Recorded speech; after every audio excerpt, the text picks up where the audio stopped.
கண்ணீராவா? கண்ணீரா காதல் கதை.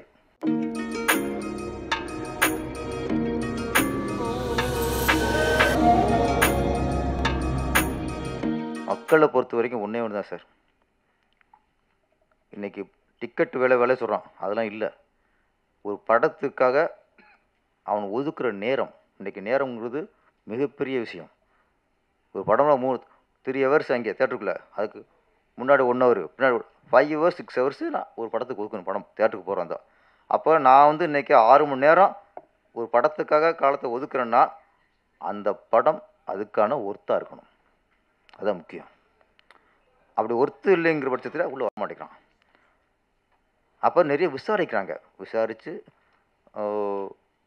அதுக்கப்புறம் உள்ளே வரான். அப்போ பெரிய ஸ்டாருங்கிறது எங்கே தப்பிக்கிறாங்கன்னா, அது ஒரு போதையாக போச்சு. நான் ஒரு பெரிய ஸ்டார் படத்தை ஃபஸ்ட் நாளே ஃபஸ்ட் ஷோ பார்த்துட்டேங்கிறது அது ஒரு ஃபேண்டசி, அது ஒரு போதை. அப்போ அதில் தான் தப்பிக்கிறாங்க. பெரிய படம் தப்பிக்கிறது எங்கேன்னா இந்த போதையில் தப்பிச்சுறாங்க. ஃபஸ்ட் நாள் ஃபஸ்ட்டு ஷோ அப்படின்னு போய் கூஞ்சுறாங்க, 2-3 நாள் போய் பார்த்துறாங்க. அது படம் நல்லா இருக்கா நல்லா இல்லைங்கிற அதுக்கு அந்த ஆராய்ச்சி அங்கே இல்லை. சின்ன படங்களுக்கு தான் மக்கள் வந்து இது நல்ல படமா, போய் பார்க்கலாமா, இதுக்கு டிக்கெட் கொடுத்து போய் பார்க்குறது ஒர்த்தா, இதுக்கு 6 மணி நேரம் நம்ம ஸ்பெண்ட் பண்ணுறது ஒர்த்தாங்கிறது எங்கே பண்ணுறாங்க? சின்ன படத்துக்கு மட்டும்தான் இந்த ஆராய்ச்சி. பெரிய படங்களுக்கு போய் விழுந்துறாங்க. அப்போ சின்ன படத்தை காப்பாற்றுறது தான் இன்றைக்கி நம்மளுடைய வேலையாக இருக்கணும். மக்களை வரவழைக்கிறதுக்கு என்ன வழி? டிக்கெட் விலையெல்லாம் அது கொஞ்சம் அதுக்குன்னு சில தியேட்டரை ஒதுக்கணும். 20 ரூபா 30 ரூபா பாப்கார்ன்லாம் இன்றைக்கி 150 ரூபா 200 விற்கிறாங்க. தியேட்டருக்கு குழந்தைய கூப்பிட போகிறது, படம் பார்க்குறது டிக்கெட் விலையை விட பேரண்ட்ஸ் வந்து குழந்தைகளோட தியேட்டருக்கு போகிறதுக்கு பயப்படுறாங்க. இப்போ உள்ளே போயிட்டா இன்டர்வியூவில் குழந்தைகளுக்கு ஏதாவது வாங்கி கொடுத்து ஆகணும். பெரியவங்களுக்கு தான் படம் நல்லா இருக்கா நல்லா இல்லையா, நல்லா இருந்தால் திருப்தி, இல்லைன்னா திருப்தி இல்லை. குழந்தைகளுக்கும் அப்படியே இல்லை. தியேட்டருக்கு போனால் ஏதாவது வாங்கி சாப்பிட்ணும். நீ வாங்கி கொடுக்காம வந்தால் அது எவ்வளோ காவியமாக இருக்கட்டும், அதுகளுக்கு டல்லு தான். அப்போ அதில் வாங்கி கொடுக்கும்போது அதுக்கான பாப்கார்னாக இருக்கும், கூல்ட்ரிங்க்ஸாக இருக்கட்டும், பப்ஸாக இருக்கட்டும், அது விலை என்ன இன்றைக்கி? வியாபாரம் வேறு, கொள்ளடிக்கிறது வேறு. 30 ரூபா பொருளை 40 ரூபா 50 ரூபாய்க்கு விற்கிறது வியாபாரம். 30 ரூபா பொருளை 300 ரூபாய்க்கு விற்கிறது கொள்ளை, பகல் கொள்ளை. அப்போ இந்த மாதிரி கொள்ளையை தடுக்கிறது அரசாங்கத்தோட கடமை. 30 ரூபா பொருளை வந்து நீ தியேட்டருக்குள்ளே போனால் 300 ரூபா கொடுத்தினா நீ மக்களுக்கு கொள்ளடிக்கிற. மக்கள் யாரை நம்பியிருக்காங்க? மக்களை போய் கேண்டீனாக போய் அடிக்க முடியும்? இதுக்கு பொறுப்பு அரசாங்கம். ஒரு காலத்தில் ஏர்போர்ட்டில் தான் டீ 100-150 ரூபா வைப்போம். ஏர்போர்ட்டில் தான் ஒரு பப்ஸு பார்த்தா 50-60 ரூபா 100 ரூபா ஆகும். இன்றைக்கி ஏர்போர்ட்டை விட தியேட்டரில் தான் இந்த கேண்டீன் உள்ள பொருள் ரேட்டில் ஜாஸ்தி. அப்போ கேண்டீன் நடத்துகிறவங்க அவங்க இஷ்டத்துக்கு விலை ஏற்றிக்கலாம்னா அதுக்கு அரசாங்கம் கண்ட்ரோல் பண்ணணும்ல. இதையும் கண்காணிக்கணும். ஒரு டிக்கெட்டை நாங்கள் பிளாக்கில் விற்றா 150 ரூபா டிக்கெட்டை 200 ரூபாய்க்கோ 250 ரூபாய்க்கோ விற்றா அது பிளாக் டிக்கெட், சட்டப்படி குற்றம். கரெக்ட் தானே? அப்போ 100 ரூபா 30 ரூபா பாப்கார்னை நீங்கள் 150 ரூபாய்க்கு விற்றா அது சட்டப்படி கரெக்டா? தப்பு தானே? அப்போ ஒரு பொருளுக்கு என்ன நிர்ணயம்? அதுக்கு நீ வெளியில் ரோட்டுகளில் போட்டால் ஒரு 10 ரூபா லாபம் வை, ஒரு கொஞ்சம் ஏசி ரூமில் அது மாதிரி வச்சா 20 ரூபா லாபம் வை. தேட்டரா மாலா ஒரு 30% வை. 20% 30, அதான் 30ங்கிற 300 ரூபாய்க்கு எங்கே இருக்குது? இதனால பயம். ஃபஸ்ட்டு இதெல்லாம் ஆராயணும். நம்ம இதெல்லாம் ஆராய்ச்சி பண்ணி சும்மா தேட்டருக்கு வர முடிக்கிறான்னா நம்ம வர வச்சு அவனை போட்டு கொண்டு வரோம். அவனை போட்டு எதை எடுத்தாலும் அவன்ட்டு கொள்ளடிக்கிறோம். கார் பார்க்கிங் கொள்ளை, கேண்டீனில் எதாவது கொள்ளை. இன்றைக்கி இவங்களாம் பேசும்போது அப்போ வாகை பிடிச்சார், அவ்வளோ சந்தோஷமாக பேசிக்கிறோம்ல சின்ன படம் பிடிச்சார். ஏன் இன்றைக்கி வந்து ஒரு படத்தை ரிலீஸ் பண்ணிட்டு இன்றைக்கி வந்து வருத்தத்தோடு பேசுகிறாருன்னா இதெல்லாம் நம்ம வந்து தியேட்டருக்காரங்களை குறை சொல்கிறதும் தப்பு, மக்களை குறை சொல்கிறதும் தப்பு நம்ம மேலே வச்சுக்கிட்டு நம்ம வந்து ஒரு கண்ட்ரோல் பண்ண முடியலை நம்மளால்.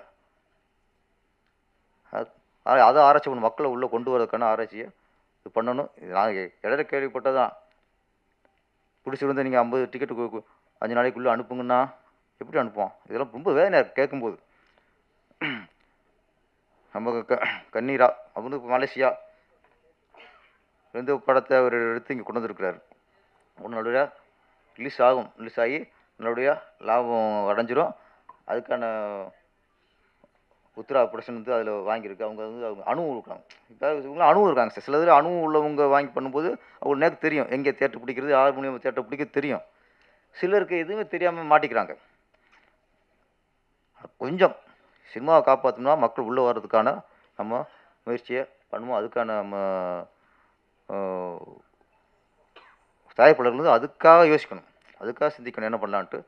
அரசாங்கத்துக்கும் பொறுப்பு இருக்குது, அரசாங்கத்துக்கும் பொறுப்பு இருக்குது. டிக்கெட் ரேட்டும் சரி, எதாக இருந்தாலும் அதை கண்ட்ரோல் பண்ணுற பொறுப்பு அரசாங்கம். எதாவது சரியாக இதெல்லாம் கொஞ்சம் கண்ட்ரோல் பண்ணால் தான் மக்களும் கொஞ்சம் உள்ளே வருவாங்க. கண்ணீரா படம் இது வெற்றி அடைந்து கண்ணீரா 2வது பார்ட்டு அது சீக்கிரம் முடிச்சிருங்க. ஆமாம், நல்ல ஒரு அதை விட்டு கொடுக்குறது சொன்னீங்க, அதுதான் விட்டு கொடுத்தா தான் எல்லாமே. ஒரு எடுப்பேன் மனைவிக்காக எதையும் விட்டு கொடுக்கலாம், நம்ம மனைவி விட்டு கொடுக்கக்கூடாதும்பாங்க. அது மாதிரி கணவனுக்காக எதையும் விட்டு கொடுக்கலாம், கணவனை விட்டு கொடுக்கக்கூடாது. என்ன அது மாதிரி இந்த உங்கள் லைஃப்பில் நம்ம நல்ல ஒரு மனைவி அமைஞ்சிருக்காங்க. கதையை கொடுத்துருக்காங்களே ஃபஸ்ட்டு, எதை வேணால் கொடுக்கலாம், கதையை கொடுக்க மாட்டாங்க, கதையை கொடுக்க மாட்டாங்க, கதையே கொடுத்துருக்காங்க. ஆனால் உங்கள் சந்தோஷத்துக்கும் என்ன இது தொடர்ந்து கௌசல்யா மேடம் வந்து கண்ணீரா 1 கண்ணீரா 2 அதுக்கு ஒரு வேறு டைட்டில் 2 முடிச்சுங்க.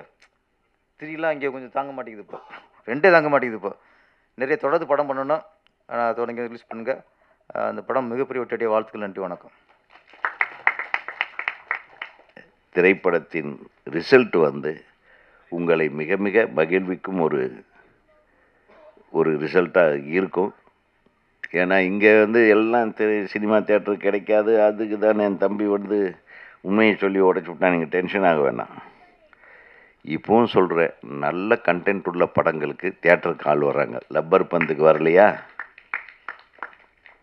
லப்பர் பந்துக்கு வந்தாங்க. எத்தனை சின்ன படங்கள் கேள்விப்பட்டு அப்புறம் கூட்டமாக வர ஆரம்பிச்சிட்டாங்க. அதனால் அது வந்து 2 விஷயம் இருக்குது.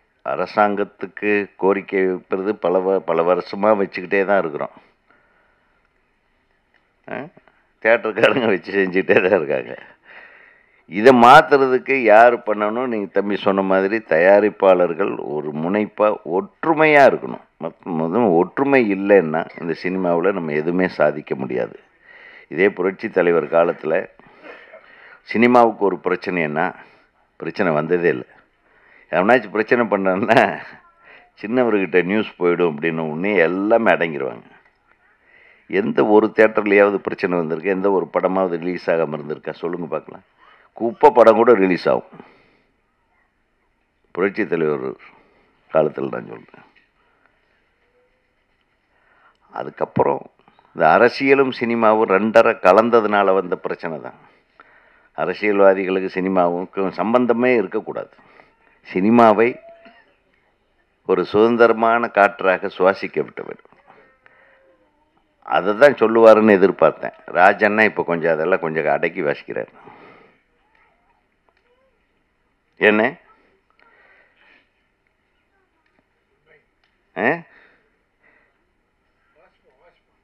ஆமாம். ஸோ சினிமாவில் அரசியல் இருக்கலாம், அரசியலில் சினிமா இருக்கக்கூடாது. அரசியலில் சினிமா இருக்கக்கூடாதுன்னு என்னுடைய தாழ்மையான கருத்து. அப்படி இருந்தப்பெல்லாம் படங்கள் சிறப்பாக ஓடிருக்கு. அதுதான் நான் சொல்ல விரும்புகிறேன். ஆக நீங்கள் எதுக்கும் கவலைப்பட வேணாம். நல்ல டிஸ்ட்ரிபியூட்டர் உங்களுக்கு அமைஞ்சிருக்காருன்னு நினைக்கிறேன். யார் டிஸ்ட்ரிபியூட்டரு? நீங்கள் தான். பாருங்க, வாங்க முன்னாடி உட்காருங்க. நீங்கள் இந்த மாதிரி தான் டிஸ்ட்ரிபியூட்டர்களெல்லாம் பின்னாடி உட்காந்து வச்சிங்கன்னா இப்படி எவ்வளோ தைரியமாக. சாரி, இவருக்கு ஒரு மிகப்பெரிய கரவசத்தை கொடுங்க.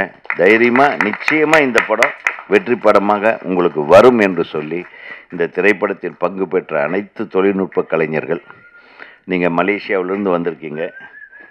ஆனால் நீங்கள் மலேசியாக்காரர் மாதிரியெல்லாம் இல்லை, நீங்கள் தமிழர்கள் தான். எல்லாரும் சொல்கிறாங்க, நீங்கள் சொல்லும்போது ஒரு வார்த்தை சொன்னீங்க, எனக்கு கொஞ்சம் மனசு கஷ்டமாக. திரைக்கடலோடையும் திரவியம் தேடு. அது உங்கள் அப்பம் பாட்டங்கள் பண்ண காலம். அப்போ பிரிட்டிஷ்காரன் இங்கேருந்து இப்போ கொஞ்சம் பேர்த்த தூக்கிட்டு போய் அங்கே வேலை வாங்கிட்டு இருந்தான். அதில் செட்டில் ஆனவங்க பாதி பேர் தமிழர்களுங்க. மலேசியாவிலும் மற்ற இந்தோனேஷியா அந்த மாதிரி தீவுகள் எல்லாத்தையும் கொண்டு போய் வச்சுட்டாங்க. அவங்க வேலைக்காக நம்மளை கொண்டு போய் வச்சாங்க. அப்படியே பாரம்பரியமாக அங்கேயே இருந்து பிறந்து வளர்ந்து அப்படியே குடும்பமாக ரப்பர் தோட்டங்களில் வேலை செஞ்சு அந்த மாதிரி கஷ்டப்பட்ட காலங்கள் அது. நீங்கள் அங்கே அனுப்பப்பட்டவர்கள் தானே தவிர, நீங்கள் தமிழர்கள், நீங்கள் இங்கே வர்றது உங்கள் உரிமை. You can take a POI card இல்லையா? நீங்கள் ஒரு கார்டு வாங்கிக்கலாம், இங்கேயே பேங்க் அக்கௌண்ட் ஓப்பன் பண்ணலாம், இங்கேயே ஆதார் வாங்கலாம். உங்களுக்கு 2 குடியுரிமை கிடைக்கும் வாய்ப்பு இருக்கிறது. அதையெல்லாம் பயன்படுத்தி கொள்ளுங்கள். அனைத்து மலேசிய தமிழர்கள் உங்களுடைய பாரம்பரியத்தை கரெக்டாக ஐடென்டிஃபிகேஷன் இருந்ததுன்னா உங்களுக்கு இன்னொரு குடியுரிமை இந்தியாவில் இருக்கிறது. அதை பயன்படுத்துங்கள். யார் சொன்னது உங்களை வெளிநாட்டுக்கார் மலேசியாக்காரன்? நீங்கள் தமிழரையா? எங்களை விட நல்லா அழகாக தமிழ் பேசுகிறீங்க, எங்களை விட அழகாக பாட்டு எழுதுறீங்க.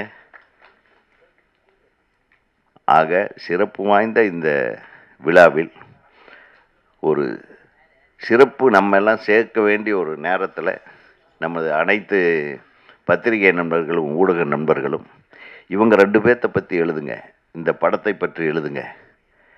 இந்த படத்துக்கு ஒரு எக்ஸ்பெக்டேஷன், அது ஒரு எதிர்பார்ப்பை நீங்கள் உருவாக்க வேண்டும் என்று பத்திரிகை ஊடக நண்பர்கள், என்னுடைய நண்பர்கள் அனைவரையும் கேட்டுக்கொண்டு, இந்த திரைப்படம் மாபெரும் வெற்றி படமாக அமைய வேண்டும் என்று கூறி எல்லாம் வல்ல இறைவனை வேண்டி விடைபெறுகிறேன். நன்றி, வணக்கம்.